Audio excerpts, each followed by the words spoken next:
듣다 보면 내공이 쌓이는 방송 2시간 철학의 돌풀입니다. 윤희입니다. 네, 저희는 요한네스 hirschberger의 서양 철학사 상권 고대와 중세 읽고 있고요. 제1장 교부 철학 들어갑니다. 1번 새로운 그리스도교와 옛날의 철학이란 제목이고요. 412쪽입니다. 자, 처음 문장이 이래요. 그리스도교로 나타났을 초기에는 이론적인 진리임과 동시에 실천적인 생활을 형성해 나가는 것이기를 원했다. 당연히 종교니까요. 종교는 이론만 가지고는 안 되죠. 철학이라면 이론만 갖고 되겠지만 종교는 실천이 중요하거든요. 이론과 실천이 같이 있는 이 종교적 특징을 잘 묘사한 문장이지 않나. 네, 그러면서 이제 철학 아래 문장을 읽어보면 고대의 철학과 이 종교, 그리스도교를 비교하는 문장이 나와요. 어떻게 나오냐면 고대 철학은 이러한 확신을 가지고 나타나지를 못했었다. 이 확신은 종교의 특징이죠. 구원에 대해서 절대적으로 확실한 것이며 틀림없이 구원으로 인도해 주는 것이다. 이런 식으로 종교는 밀고 나가죠. 밀어붙이죠. 믿음이니까. 근데 고대 철학은 그런 확신이 없었다.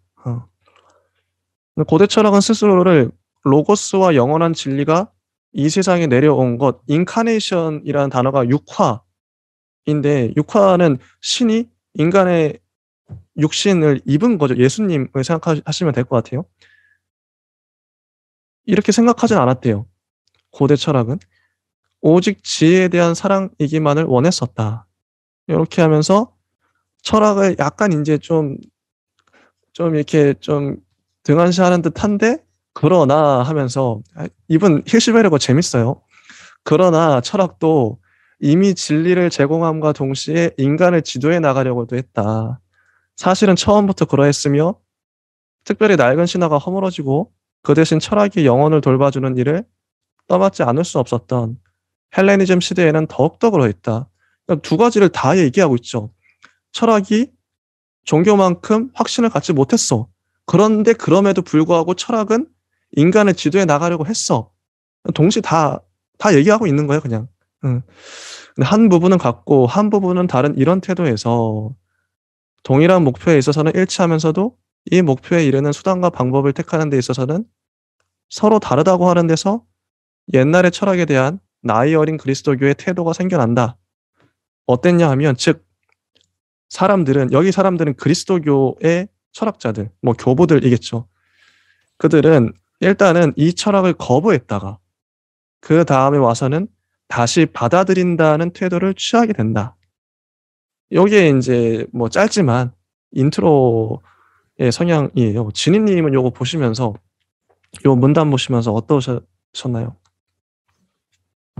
저는 교부 철학이 시작되면서 이제 중세 철학이라고 부를 수 있는 게 있고, 또 중세 철학이 신학으로 시작했다고 해서 중세 철학 모든 게 다 기독교 철학은 아니다라고 정리를 했고요.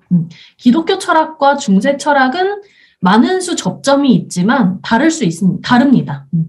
그리고 우리가 이제 아우구스티누스와 이제 거기 그 친구들로부터 시작하는 그 철학이 이제 중세 철학 초기로 우리가 교부 철학이라고 얘기를 하고 있지만, 사실 기독교 철학 안에서는 또 한번 초대 아니면은 고대 이렇게 말할 수 있는 초창기이기 때문에 그들이 무엇에 주목을 했는지에 대해서 다시 한번 생각해 볼 필요가 있고, 굳이 고대에서 가지고 온다면 플라톤이었을까 아리스토텔레스였을까 이런 질문을 해볼 수 있겠고요. 과연 플라톤을 선택했다면 과연 왜 선택했는가 이런 질문들도 또 한번 던져봐야 되지 않을까 싶었습니다.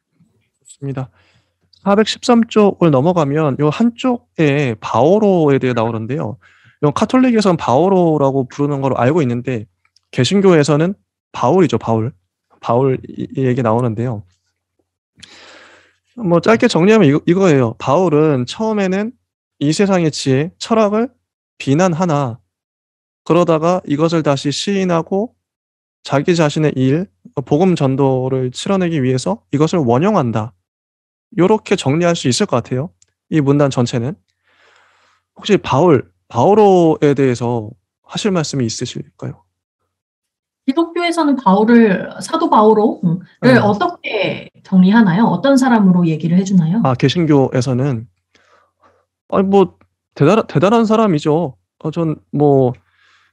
베드로, 바울 이렇게 하면 제자들 중에서 으뜸가는, 특히나 이제 사도 바울 같은 경우에는 대부분의 신약 성경을 직접 자기가 쓰기도 했고, 편지 서신으로 많이 썼잖아요. 쓰기도 했고, 솔직히 성경에 나오는 흠이 예전에 이제 잠깐 이제 이교도였지만 다시 이제 예수님을 만나고 회개했지만 어쨌든 흠이 없어 보이는, 정말 저는 되게 개인적으로도 존경하는, 어떻게 보면 지금의 기독교를 잇게 한 1등 공신은 이 사도 바오로이지 않나. 전 바울 존경합니다. 저도 현대에서 많은 수 인용되고 있는 기독교 철학자이죠. 그래서 왜 그런지에 대해서 조금 약간이나마 아주 간략하게나마 설명을 해드린다면 사도 바울은 처음에는 가해자였죠. 이제 예수 믿는 사람들 다 데려다가 막 때려 죽이고 그랬다는 걸로 알고 있는데, 그러다가 중간에 음성을 듣습니다. 이제 하느님의 음성을 듣게 되고, 그로 인해서 이제 그리스도교로 전향을 하면서 정말 뛰어난 지도자이자 동시에 이제 선구자가 되는데, 현대에서 해석하는 사도 바울의 위치는 그 목소리에 있습니다. 우리가 앞서서도 로고스, 목소리 이런 해석에 입각해서 되게 목소리와 기록과 문자와 이런 언어에 대한 얘기들을 많이 했는데, 언어적인 측면에서 마눈수 사도 바울의 사례를 가지고 와서 그 사례로서 예시로서 얘기를 하고 있고요. 사도 바울아라고 이제 얘기하는 신의 목소리가 중세에 있어서는 매우 신비롭고 되게 중심에 있는, 누구도 의심하지 않는 그 절대자의 목소리였다라고 한다면, 오늘날은 또 그런 위치가 좀 다르죠. 그래서 만약에 신의 목소리가 잘못됐다면 이런 식의 질문들도 가능한 현대의 어떤 철학적인 인용으로서의 바울이 있기 때문에, 그런 맥락을 좀 생각을 해보시면서 중세 철학의 바울로 시작되는 여러 철학자들의 사례들 한번 같이 가지고 가시면 재밌겠습니다. 이게 413쪽 한쪽만 바울에 대해서 나오는데, 바울이 이렇게 가볍게 다뤄질 사람이 아닌데, 기독교인으로서 좀 아쉽긴 하지만 넘어가고요. 나중에 다룰 일이 있으면 또 다루면 좋겠습니다. 자, 414쪽 교부들 해서 나오는데요. 정말 교부들이 일단 많아요. 특징이 너무 많어. 한두 명이 아니에요. 자, 한번 너무 많아서 정리가 잘 될지 모르겠지만 한번 볼게요. 순교자 유스티누스는, 들으시는 분들도 그냥 그런 사람이 있구나, 이렇게 이름이 일단 익숙해지는 게 중요합니다. 순교자 유스티누스는 고대의 여러 철학파들에게 만족을 하지 못했다. 그에 의하면 스토아 학파는 신에 관해서는 아무것도 몰랐고, 페리파토스 학파는 돈에 대한 욕심이 너무 많았고, 피타고라스 학파는 지나치게 이론적이고, 플라톤 학파는 그들의 주장이 지나치게 냉혹했으며 오직 그리스도교 신자들에 있어서만 진리가 현실로 되었다. 왜냐하면 이들은 진리를 위해 죽을 줄을 알고 있기 때문인 것이다. 여기서 느껴지는 건 뭐냐면요. 이게 이제 저도 이제 교회 다니면서 많이 느꼈던 바인데, 기독교인들이 다 그런 거 아니겠지만 특히 개신교인들이 타 종교뿐만 아니라 다른 지금 철학에 대해서도 되게 비판적, 이건 비판이라기보단 비난이거든요. 객관성을 잃은 일방적으로 비난하는 거죠. 좀 무례하다. 무례하고 좀 자기중심적이다. 이런 성향이 교보들도 많이 보여요. 그때 당시의 교보들뿐만 아니라 지금도 이런 성향들이 있는 신도들이 많이 있어요. 안 그런 사람도 있겠지만, 그런 부분이 좀 씁쓸하다 보면서도 이거 어디서 많이 보던, 목사님들도 이런 목사님들이 있거든요. 불교에 대해서 비판하고, 불교는 그런 이런 뉘앙스 아시죠? 이런 것들에 대해서 좀 안타까운데, 그래서 스토아 학파는 신에 관해서는 아무것도 몰랐고, 이 유스티누스 이 사람이 정말 알고 이런 얘기를 하는 건가? 아무것도 몰랐고, 이건 좀 교만하죠. 교만함이 보이죠. 교만하고 자기중심적이고 무례하다. 저는 그런 식으로 좀 해석이 되더라고요. 그러면서 자기 이제 그리스도교 신자들은 진리를 위해 죽을 줄 알고 있다. 뒤에도 봐볼게요. 이게 다 그래요. 이 사람들 보면 미누키우스 펠릭스는 소크라테스를 아티카의 익살꾼으로 보고 이 해석이 당신이 뭔데 소크라테스를 아티카의 익살꾼으로 봐? 이런 생각이 들어요. 객관적으로 봐도. 테르툴리아누스 이게 다 교부들이에요. 교부라는 건 교회의 아버지들. 교회 아버지 나름의 교부들이라는 사람이 이런 어쨌든 테르툴리아누스는 플라톤을 모든 이단자들의 아버지라고 본다. 좀 과격하죠. 과격합니다, 표현이. 깔보고 있죠. 플라톤을 모든 이단자들의 아버지라고 본다. 왜 이렇게 말했는지도 알 것 같아요. 이해는 해요. 그는 아테나와 예루살렘, 아카데미아와 교회, 믿지 않는 자와 믿는 자 사이에 서로 무슨 관계가 있느냐고 묻는다. 테르툴리아누스는 그리스도교의 종교와 고대 철학 사이의 틈바구니를 가장 날카롭게 갈라놓은 사람이다. 그래서 그에게는 신앙과 지식이 극단적으로 대립하게 된대요. 자, 일단 여기까지 보고 솔직히 진희님은 요 문장 읽으면서 어떤 생각 드셨나요? 저랑 비슷한 생각 들지 않으셨나요? 제가 들어본 사람은 2명인데요. 유스티누스라는 순교자로 알려져 있죠. 유스티누스라는 사람이랑 테르톨리아누스. 이 두 사람은 종교에서도 좀 들어본, 종교학에서도 좀 들어봤고, 펠릭스는 잘 모르겠으나, 이 교부들이 사실 궁극적으로 초창기 때 뭘 하고자 했는지를 좀 주목을 하면서 저는 읽어봤는데요. 고대 철학을 많이 읽었을 것이고, 애초에 뭐 비판을 하고자 했으면 읽었겠죠. 탐독했을 거예요. 그리고 그에 또 매몰되어 있거나 탐닉하거나 여러 가지로 비판하고자 하는 그런 뭐 엘리트주의 같은 어떤 사상이 좀 있었을 것 같은데, 그런 것들을 또 교리로서 가지고 오면서 재해석을 했기 때문에 이 사람들이 또 초창기 교부들로서 많이 오늘날까지도 알려져 있는 사람일 것이고, 유스티노 같은 경우는 신의 해석, 우리가 앞서서 로고스라고 얘기했던 부분에 대한 최초의 해석가라고 알고 있는데, 그 부분에 대해서 조금 이제 이야기를 시작했다는 점. 그리고 그리스도 철학에 정통했기 때문에 어떤 우리 종교 자체에 대한 교리를 내세우면서 우리도 그리스 철학처럼 이렇게 학문적이 돼야 돼라고 하는 그 개념 자체를 최초로 도입한 사람으로 알고 있고요. 그리고 테르툴리아누스 같은 경우는 여기서 쓰여져 있는 것처럼 그 그리스 철학과 어떤 게 고대 철학, 우리 중세 철학과 고대 철학 자체를 좀 대립시켜 놓은 사람으로 얘기를 하고 있는데, 그 이유에 대해서는 조금 더 봐야 알겠지만, 사실은, 그 종교적인 어떤 신앙심, 그리고 신앙심에 입각한 여러 가지 교리들에 따른 생활 지침, 아니면 도덕적인 부분들, 그 부분에 있어서 조금 더 집중했던 사람으로 알고 있어요. 그래서 테르툴리아누스 같은 경우는 그 맥락에서의 철학을 봤을 것이고, 좀 유스티누스와는 좀 다른 맥락에서의 철학을 조금 정리를 하려고 하지 않았을까. 그래서 저는 좀 찾아보면서 이 사람이 도대체 어떤 사람이었길래 두 사람이 다른 양상을 가지만 봤는데요.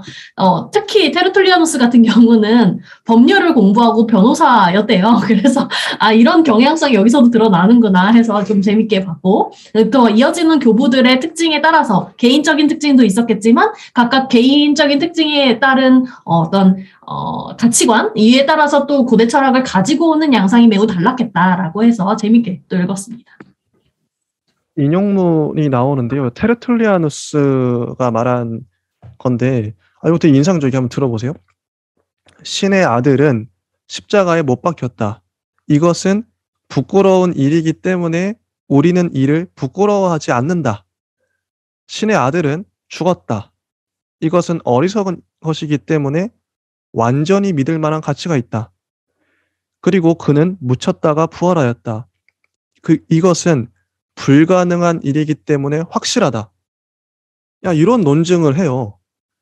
잘 알려져 있는 불합리하기 때문에 나는 믿는다고 하는 표어의 사상적 배경이 되는데요. 이런 말이 테르툴리아누스의 말.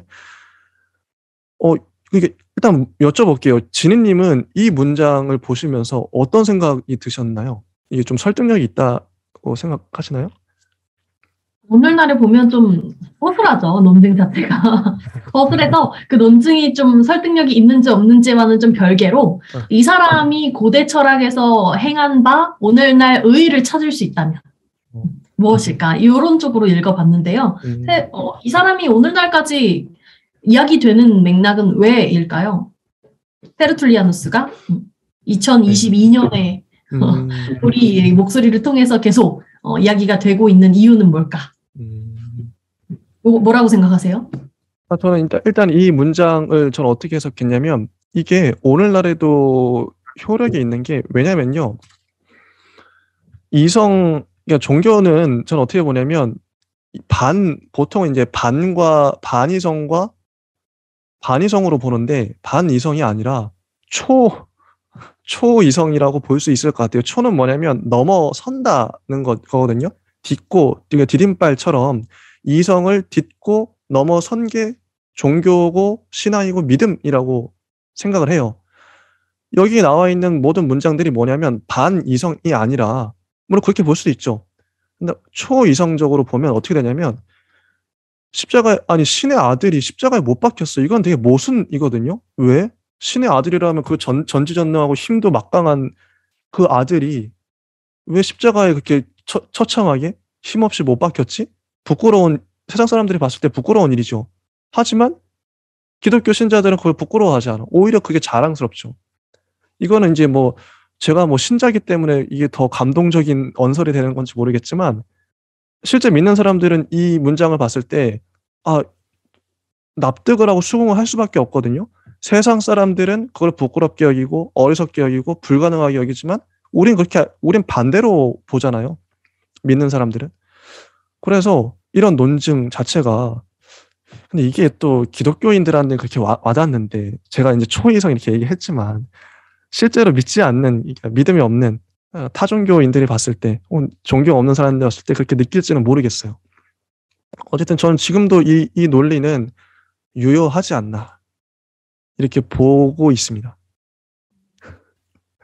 여기 또 막 구분을 하잖아요. 하느님과 하느님의 아들 그리고 부활 세 가지를 구분하고 있는데요. 제가 이걸 읽고 나서 찾아봐서 그런지는 잘 몰라도 이 테르툴리아누스가 삼위일체론을 주장했다고 해요. 최초로. 그래서 우리 천주교에서는 성부와 성자와 성령의 이름으로 했는데 삼위일체 하느님 이렇게 얘기를 하는데요. 현대적으로 그냥 이 문구만 따로 떼어가지고 그냥 맥락 없이 보면 신의 결핍을 드러낼 수 있는 신의 아들의 모습 이렇게 쉽게 해석할 수 있겠지만 사실은 그 삼위일체론에 입각해서 본다면 그 예수의 모습은 신의 결핍을 드러낸다기보다는 조금 더 신의 어떤 전지전능함에 맞닿아 있는 그런 개념으로 해석할 확률이 더 높거든요. 그래서 그런 맥락에서의 테르툴리아누스가 오늘날 우리 지금 이야기하고 있는 이 목소리로 2022년에 언급될 필요가 있지 않을까 그렇게 저는 봅니다. 좋습니다. 바로 넘어가서요. 415쪽을 보면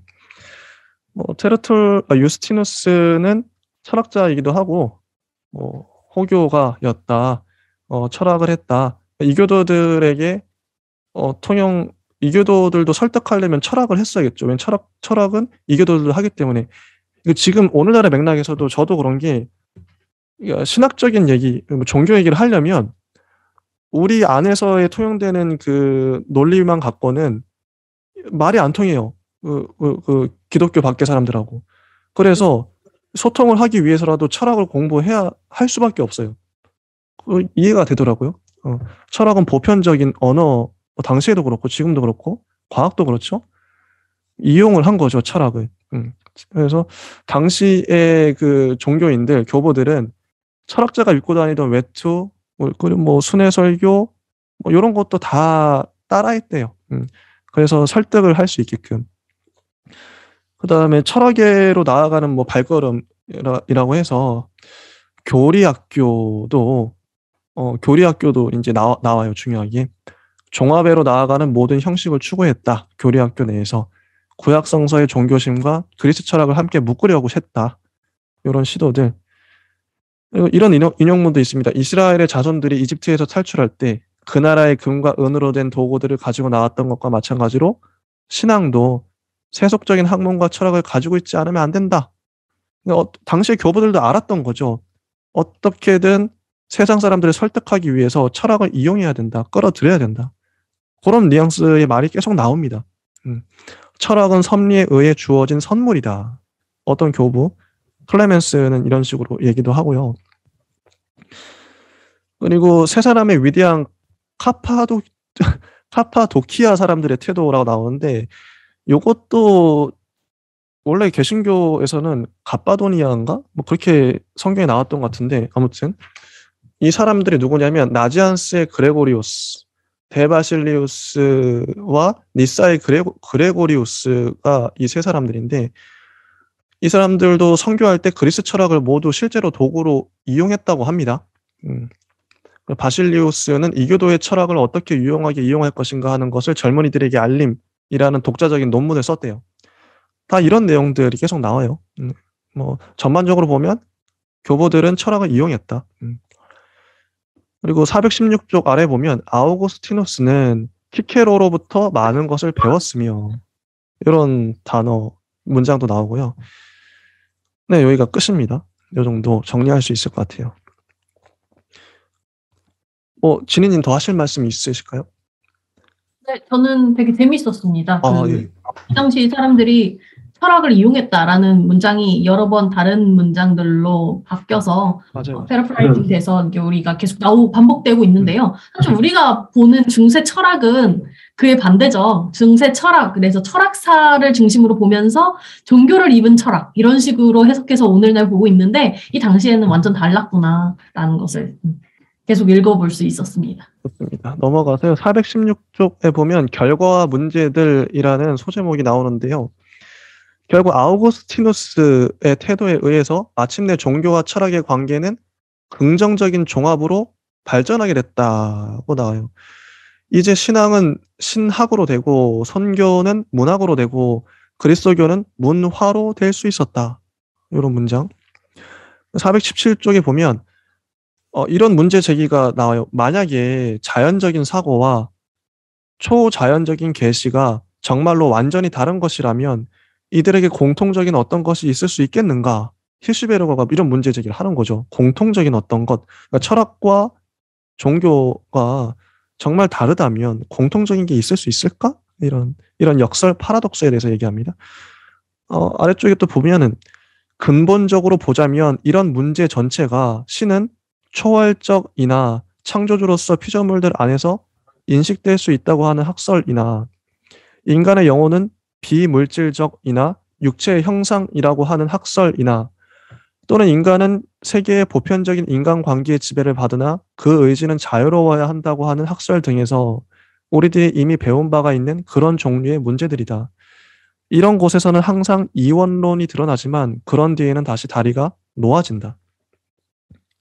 이원론의 문제가 뒤에서도 계속 나오더라고요. 이런 대립, 초월과 내재, 영혼과 육체의 관계, 보편과 특수, 뭐 이런 식으로 이런 모순되는 명제들을 해명하려는 시도가 철학적 발전을 촉진하지 않았나. 좀 이런 식으로 이 문단을 정리를 했는데, 진희님은 어떠셨나요? 저도 쭉 읽으면서 저는 가장 관심 있게 본 게 우리가 전달락을 읽으면서 아우구스티누스가 키케로부터 많은 것을 배웠다라고 했잖아요. 그래서 우리가 중세 철학 들어가기 전에도 키케로에 대해서 잠깐 정리하면서 그의 해석 등등에 대해서 그가 영향을 미쳤던 굵직굵직한 이론가 아니면은 그 당시에 철학가들에게 영향을 미친 바에 대해서 좀 고민을 해봤었는데, 아우구스티누스가 키케로부터 많은 것을 배웠다라는 문장이 되게 큰 힌트인 것 같고요. 아우구스티누스의 태도 자체가 종교에 매몰돼서 뭔가를 한다기보다는 철학사로서 아니면 종교 자체의 어떤 교리 이런 맥락을 학문으로서 조금 더 진전시키고자 했던 노력으로 저는 읽어봤을 때 되게 이런 영향력을 구체적으로는 또 이 문단에서는 알 수는 없지만 좀 추론으로서 좀 시도를 해볼 수 있지 않을까. 그래서 아우구스티누스 이제 우리가 많은 수 알고 있었던 고백록에 대해서도 나중에 읽어보면서 얘기할 때 그것이 이제 종교에 입각한 어떤 텍스트라기보다는 조금 더 학문적인 어떤 아니면 또 이해할 수 있는 맥락에서의 어떤 종교적인 얘기들 그런 부분에 부분에 대해서 얘기를 해본다면 뒤에 이어서 우리 이제 스콜라파와 더불어서 또 더 연결될 수 있는 소지가 있지 않을까 싶었습니다. 417쪽 보면 교보들의 근원에 대해서 꽤 장황하게 나옵니다. 이거 좀 짧게 정리를 해보면 교보들이 갖다 쓴 근원, 철학적 근원들을 얘기하고 있어요. 하나씩. 뭐 회의론자들과 에피쿠로스 학도들에게는 별로 이용되지 않았대요. 그 회의론 당연히 이제 좀 전 추론을 해봤는데 회의와 쾌락을 종교는 싫어할 수밖에 없다. 그래서 인용이 잘 안 됐을 것 같다. 이런 나름의 추론을 해봤고요. 그리고 다음에 뭐 아리스토텔레스 주의도 교보학에서는 별로 큰 의의를 갖지 못했대요. 이후에는 뭐 그렇게 됐지만 문장을 보면 아리스토텔레스의 신 개념은 신에 대한 개념은 지나치게 생명력이 없었고 왜냐면 부동의 동자 기억나시죠? 생명력 없죠. 그의 윤리학은 지나치게 세속적인 것이었다. 뭐냐면 행복이 최고의 선이다. 이렇게 말했어요. 그러니까 지나치게 세속적으로 보였겠죠. 교보들한테. 그래서 아리스토텔레스가 무시당했다. 하지만 본질, 실체, 본성 같은 그 개념들, 이런 개념들은 삼위일체론과 그리스도론을 에워싼 여러 논쟁에서 일찍부터 커다란 역할을 다하고 있었다. 이렇게 나오고요. 그 다음으로 스토아 학파. 제가 한번 짧게 딱 정리하고 진희님이 말씀해 주시면 될 것 같아요. 스토아 학파는 젊은 그리스도교의 사상에다 큰 영향을 미쳤대요. 특히 세네카, 에픽테토스는 직접적인 영향을 미쳤고 키케로와 바로 같은 로마의 절충주의자들은 간접적인 영향을 미쳤다. 자, 이런 문장 나옵니다. 또 아우구스티누스는 영원법, 종자적인 능력 및 신국 등에 관한 학설과 같은 그의 사상의 근본적인 개념들을 스토아 학파로부터 넘겨받는다. 보면은 아우구스티누스는 영향을 되게 다채롭게 다양한 곳에서 영향을 받아요. 그래서 이 사람이 대학자, 교보가 될 수 있었던 것 같아요. 그 시대를 상징하는. 자, 419쪽 보면 으뜸가는 근원으로서 등장한 것은 플라톤주의자들이다. 자, 아우구스티누스는 이 사람들만큼 우리들에게 접근해온 자는 아무도 없었다고 말하고 있다. 이는 플라톤의 개념들이 그렇잖아요. 이데아, 뭐 초감각적인 거, 세속에 대한 부정, 순수한 윤리 이런 걸 강조하니까 당연히 교보들의 입맛에 맞았겠죠. 자, 그리고 420쪽 보면 아우구스티누스는 파이돈을 인용하고 있는데 그러기 위해서는 아마도 아플레이우스의 번역을 이용했을 것이다. 아우구스티누스는 번역을 많이 본 것 같아요. 아플레이우스는 그에 져서 소크라테스의 신과 플라톤의 학설을 통해 플라톤의 가르침에서 본질적인 것을 아우구스티누스에게 전해주었던 것 같다. 그리고 플라톤주의를 교보학에 특별히 알맞게 만들어준 것은 알렉산드리아의 필론의 저작이다. 이런 문장이 나오고요. 421쪽 가면 우리들이 플로티노스 기억나시죠? 신플라톤주의. 플로티노스의 엔네아데스를 읽을 때 그 용어들과 전체적인 사고 태도가 그리스도교의 정신과 일치하며 특히 윤리적, 종교적, 신비적인 생활 감정과 내적인 감동이 그리스도의 정신과 비슷하다는 데 대해서 놀랄 것이다. 전 실제 놀랐어요. 비슷해요, 너무. 그리고 또 아래 이거 나오죠. 아우구스티누스는 이 엔네아데스를 마리누스 빅토리누스의 번역판으로 읽었다. 아, 이분 진짜 부지런하십니다. 다 구해서 읽어요. 이 지적 호기심. 그리고 이제 422쪽에 보면 절충주의란 소제목으로 이 시대는 절충주의의 시대다. 기원 후 처음의 두세기만큼 정신사가 혼란되어 있었던 때는 없다. 브레이어가 이런 말을 했고요. 모든 것들이 다 합쳐져가지고 정신사적으로 그리스 철학에 교부들이 의존했다. 이런 또 말도 나옵니다. 그 토마스 아퀴나스는 아우구스티누스를 어떻게 말했냐면 아우구스티누스는 플라톤의 가르침으로 가득 차 있었다. 그가 발견한 것으로서 그것이 신앙과 일치될 때에는 그것을 받아들이고 신앙과 일치되지 않을 때에는 그것을 개선한다. 이런 식으로 정리를 할 수 있을 것 같아요. 자, 여기까지. 진희님은 뭐 어떻게 보셨는지 궁금합니다. 이 맥락은 그리스 기독교 철학 아니면 그리스도교와 더불어서 진행됐던 중세 철학의 개요를 조금씩 언급하고 있는 부분인 것 같았어요. 그래서 비단 고대의 중세 철학의 고대에 해당하는 부분뿐만 아니라 뒤에 넘어갈수록 뭐 중기 후기까지도 계속 언급이 되고 있는데요. 그 맥락을 이제 고대 철학사의 어떤 이론들, 그 맥락을 어떻게 이용했는지, 어떻게 순차적으로 영향을 미쳤는지 등등에 대해서 조금 도식화를 해본다면 그게 전부는 아니겠지만 초반에는 어떤 신비주의에 입각한 이데아 이런 주의의 고대 철학이 많은 수 이용되고 그것을 통해서 뭐 절충하려고 했던 여러 가지 시도들이 있었는데 이제 이후 중기로 넘어와서는 우리가 스콜라 신학이 나타나면서 그게 이제 아리스토텔레스에 대한 분석 그리고 고대에서 가지고 올 수 있었던 그런 맥락들 그리고 그것들을 시도하고자 했던 큰 중세 철학자가 있죠. 토마스 아퀴나스 맞나요? 네, 맞아요. 아퀴나스. 그래서 이후 후기로 넘어가면서는 또 한번 우리가 근대와 더불어서 또 한번 연결이나 영향력을 파악해 볼 수 있는 절충주의까지도 나아가게 되는데요. 그 부분이 포괄적으로 나와 있어서 조금 부담스러울 수는 있으나 사실은 그 큰 맥락 안에서 읽어본다면 고대 철학을 다시 한번 복습하면서 중세에는 어떤 영향을 주고받았는지에 대해서 잘 정리를 해놓은 부분이구나라고 네, 저는 이 정도로 얘기를 할 수 있겠습니다. 여기까지 하고요. 다음 시간은 교보 철학의 발단에 대해서 다뤄보도록 하겠습니다. 예, 감사합니다.